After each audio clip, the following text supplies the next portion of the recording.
প্রথম কথা হচ্ছে বিজেপি ডিজিসি এর মাধ্যমে যতই ষড়যন্ত্র করুক, হেলিকপ্টার আটকে আমাদের সাধারণ সম্পাদক অভিষেক বন্দ্যোপাধ্যায়কে আটকানো যায়নি, যাবেও না।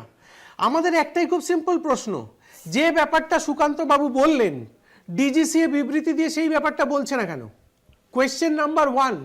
আজকে 11:50 ওটা ফ্লাই করে যাওয়ার কথা ছিল, 12:53 ল্যান্ড করার কথা ছিল। অভিষেক বন্দ্যোপাধ্যায় 11:20 মধ্যে পৌঁছে গিয়েছিলেন। তারপর ডিজিসিএ কি অফিসিয়ালি কোনো কারণ দেখিয়েছে যে কেন দেব না? এটাই তো আমাদের সবচেয়ে বড় প্রশ্ন। আমরা বিজেপির দু একজন নেতৃত্বের মুখ থেকে শুনছি কেন দেবেন না। বিজেপি তো হেলিকপ্টারটার মালিক নয়, বা বিজেপি পারমিশন দেয়া না দেওয়ারও মালিক নয়।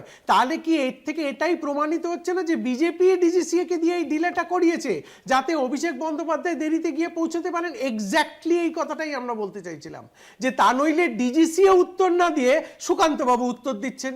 এটাতে কি বাংলার মানুষ বুঝতে পারছেন না? আজকে আমরা ওপেনলি চ্যালেঞ্জ করে বলছি ডিজিসিএ কে, আপনারা অফিসিয়াল স্টেটমেন্ট দিন।